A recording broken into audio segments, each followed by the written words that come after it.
नमस्कार, मैं हूं किरण और मेरे साथ जुड़ रहे हैं ज्योतिषाचार्य पंडित अमित पांडे जी। हम लेकर के हाजिर हैं आपका सबसे पसंदीदा और खास प्रोग्राम प्रश्न कुंडली, जहां आपको मिलता है आपकी हर समस्या का ज्योतिष समाधान। नौकरी और बिजनेस को लेकर के क्या कहते हैं आपके सितारे, नई जॉब, मकान, प्यार या फिर कार की अगर हम बात करें तो इसका सपना सच होगा या नहीं होगा। आपके तमाम प्रश्नों के जवाब हमारे इस खास शो में मिलेंगे।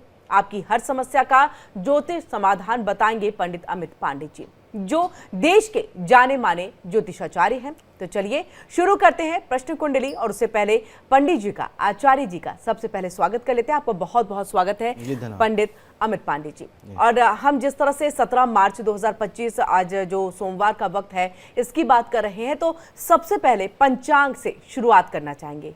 क्या है आज का पंचांग? देखिए, आज 17 मार्च 2025 का दिन, सोमवार का दिन, चैत्र माह के कृष्ण पक्ष की तृतीया तिथि आज रहने वाली है 7:33 सायंकाल तक। इसके साथ साथ नक्षत्र की बात करें तो आज चित्रा नक्षत्र रहने वाला है दोपहर 2:47 तक।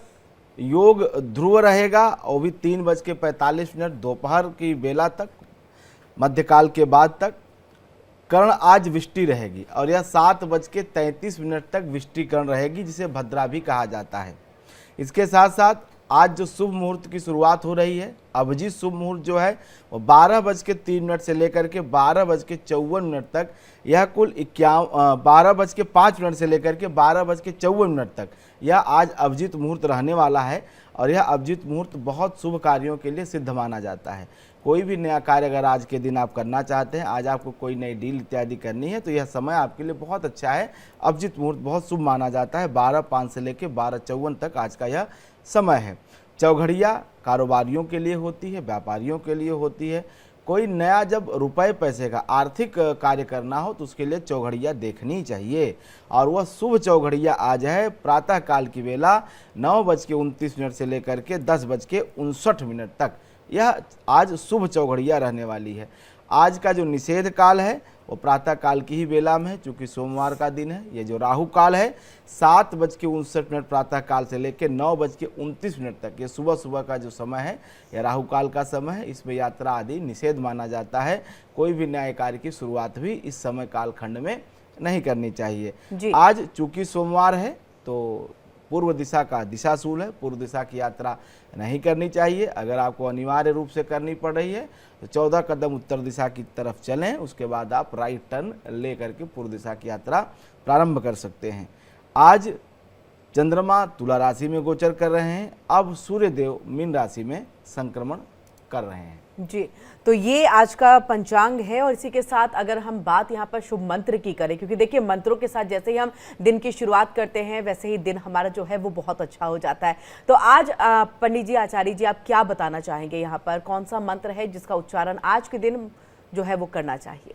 देखिए, आज सोमवार का दिन है, भगवान महादेव का दिन है, चंद्रदेव का दिन है। और भगवान शिव ने चंद्रमा को अपने मस्तक पे धारण किया हुआ है, जिससे उनका नाम चंद्रशेखर है। तो आज का मंत्र शिव से जुड़ा हुआ है। मंत्र है ओम त्र्यंबकम विजामहे सुगंधिम पुष्टिवर्धनम उर्वारुकमिव बंधनात् मृत्योर्मुक्षीयमामृतात्। ओम त्र्यंबकम यजामहे सुगंधिम पुष्टिवर्धनम उर्वारुकमिव बंधनात् मृत्योर्मुक्षीयमामृतात्। यह मृत्युंजय मंत्र है। मृत्यु से मुक्ति दिलाने वाला, कष्ट से मुक्ति दिलाने वाला, पीड़ा से मुक्ति दिलाने वाला। इस मंत्र से शरीर वज्र का हो जाता है। वज्र का होने का अर्थ है कि किसी प्रकार की व्याधि शरीर में नहीं होती है। श्री मार्कंडेय पुराण और शिव महापुराण में ऐसी कथा आती है कि मार्कंडेय जी ने इसी मंत्र के माध्यम से अपने को अमरत्व की तरफ ले गए, मतलब वो अमर हो गए। दूसरी बात, इसी के साथ साथ, इसी मंत्र के साथ साथ दधीची ऋषि, जिनके हड्डी के प्रयोग से इंद्र ने अपना वज्र बनाया और वृत्तासुर नामक राक्षस का वध किया, उन दधीची के हड्डी में जो ये सामर्थ्य उत्पन्न हुआ वह भी इसी मंत्र का ही प्रभाव कहा गया। क्योंकि दधीची ऋषि बाल्यकाल से ही शिव भक्त थे और 28 वर्ष की मात्र अल्पायु में उन्होंने अपना देह दान किया था समाज के कार्य के लिए, वृत्तासुर के वध के लिए अपने शरीर को इंद्र को सौंप दिया था और उन्हीं के ही हड्डियों से वज्र को बनाया गया, जो कि शिव भक्त थे और नियमित रूप से मृत्युंजय का जप करते थे। तो मृत्युंजय मंत्र की महिमा जितनी गाई जाए, कही जाए, वो कम है। इस मृत्युंजय मंत्र का जप अगर सोमवार के दिन किया जाता है तो यह रोग मुक्ति और शरीर को मजबूत और मन को मजबूत बनाने वाला होता है। जी, तो ये आज का मंत्र है जिसका उच्चारण करने से जो है दिन जो है वो सफल होता है और सोमवार के दिन खास तौर से जो ये मंत्र है उसका उच्चारण करना चाहिए, जो यहाँ पर आचार्य जी ने बताया। और इसी के साथ आचार्य जी आपसे हम शुभ उपाय के बारे में भी जानना चाहेंगे। अगर कोई दिक्कत है, कोई परेशानी है तो हम उपाय खोजते हैं, लेकिन उपाय संभव नहीं होता, मिल नहीं पाता, कोई बता नहीं पाता। ऐसे में रुख जो है वो हम पंडित आचार्यों का ही करते हैं। तो हम चाहेंगे आज के दिन की जो हम शुरुआत है वो कर रहे हैं, तो कुछ उपाय आप बताएं जिसको अपना करके लोग अपनी हर समस्या का जो है समाधान पा सके। देखिए, बहुत सारी समस्याएं होती हैं, लेकिन सारी समस्याओं की जड़ जो होती है किरण जी, हमारी दैनिक लापरवाहियां होती हैं। हम बेपरवाह हो जाते हैं, चीज़ों को बड़ी यूजुअली लेते हैं। हाँ, ठीक हो जाएगा, कल कर दूंगा, परसों कर दूंगा, अरे यही छोटी तो बात है। ये जो छोटी छोटी लापरवाहियां होती हैं, यही हमारे सामने बहुत बड़ा एक समस्या का वृक्ष बन जाता है। तो ऐसे में ही एक बड़ी छोटी सी समस्या है, प्रायः अक्सर घरों में होती है कि घर के नल से पानी टपक रहा होता है, धीरे धीरे नल खराब हो जाता है, लोग ध्यान नहीं देते हैं, उससे पानी हमेशा गिरता रहता है, चाहे बाथरूम हो, चाहे किचन हो, या कहीं भी बालकनी में आपने नल लगा रखा है तो उससे पानी अनवरत अब बूंद बूंद करके टपक रहा है पानी। ये कहीं ना कहीं एक लापरवाही की वजह से होता है। ऐसा नहीं है वो ठीक नहीं हो सकता या उस पर बहुत अधिक धन खर्च होगा या बहुत बड़ा, लेकिन ये घर के नल से जो पानी टपकता है, ऐसे में आप एक देखेंगे जिस घर में भी ये इस तरह का हो रहा है, घर से लगातार पानी टपक रहा है कहीं ना कहीं, ऐसे में यह कर्ज को बढ़ाने वाला होता है और कहीं ना कहीं यह नल को ऐसे में तुरंत ठीक कर लेना चाहिए। रही बात जो आपने उपाय पूछा है आज का, वो उपाय के संबंध में सिर्फ इतना कहूंगा कि आज के दिन भगवान शिव को प्रसन्न करने के लिए शिवलिंग का जल से अभिषेक करना चाहिए। भगवान शिव का जल से अभिषेक करने से सब प्रकार के जो है मंगल होते हैं, जैसा कि मंत्र भी मैंने आज मृत्युंजय का बताया। तो एक तो घर के नल को ठीक करना चाहिए ताकि उससे जो है जो भी पानी गिर रहा है कि वो धन नाशक है, वो कहीं न कहीं हानि करने वाला है। इसके साथ साथ आज सोमवार के दिन जब आप स्नान आदि से निवृत्त हो जाएं तो शिव मंदिर जा करके शिवलिंग का जल से अभिषेक आज के दिन आप जरूर करें।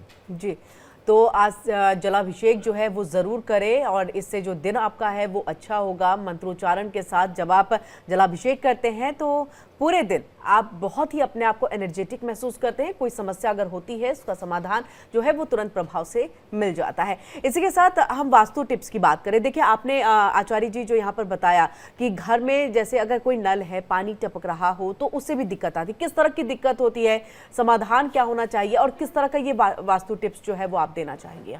देखिए, जो मैंने बताया कि ये कहीं ना कहीं नल जो घर के खुले रहते हैं, इससे जीवन में आर्थिक तंगी आती। कहा जाता है कि जल को देवता माना गया है और जब आप रुद्री पाठ करते हैं, भगवान शिव के उपासना करते हैं, क्योंकि सोमवार का दिन है इसलिए वास्तु भी मैंने जो आज लिखा हुआ है ये कहीं ना कहीं शिव से जुड़ा हुआ है। कहा गया है वेदों में शिव ही जल है, जल ही शिव है। और जब मंत्र होता है ओम सन्नो देवी रभिष्टे आपो भवन्तु पीतये संजो रविस्रवन्तु न, कहने के तो ये शनि का मंत्र है, लेकिन इसमें जल का ही आवाहन किया गया है, जल की ही बात की गई है। सन्नो का अर्थ ही जल है, मतलब जल ही जीवन है और जल ही भगवान शिव के स्वरूप है। मतलब जल और शिव में कोई भेद नहीं है, शिव ही जल है और जल ही शिव है, इस तरह से जो है वेद घोषित करता है। तो ऐसे में जल का कभी भी जो है नुकसान नहीं करें, जल का कभी भी जो है अपमान न करें। और घर में, परिवार में, कहीं भी अगर आपको ऐसा दिखाई दे, चाहे सार्वजनिक स्थान में, तो उसे आप संरक्षित करने का प्रयास करें, क्योंकि अगर घर के नल से जल टपकेगा तो निश्चित रूप से आपकी आर्थिक दुर्गति होनी तय है और आर्थिक नुकसान होना सुनिश्चित है। तो ऐसे में उसे तत्काल प्रभाव से ठीक करा लेना चाहिए। तो तत्काल प्रभाव से जो है अगर नल से जल टपक रहा है तो उसको ठीक करा ले, ताकि ये जो वास्तु टिप्स जहां हम कुछ गड़बड़ियां कर जाते हैं, जिस तरह से आचार्य जी ने बताया भी कि देखिए हम आज के काम को कल पे, कल के काम को परसों पे, इस तरह से जो छोड़ते चले जाते हैं और कहीं ना कहीं यही हमारी सबसे बड़ी दिक्कत होती है, जिसमें हम इस तरह की समस्याओं से घिर जाते हैं और कहीं ना कहीं कर्ज तले अगर पानी टपक रहा है तो कर्ज तले भी जो है उसमें दब करके रह जाते हैं।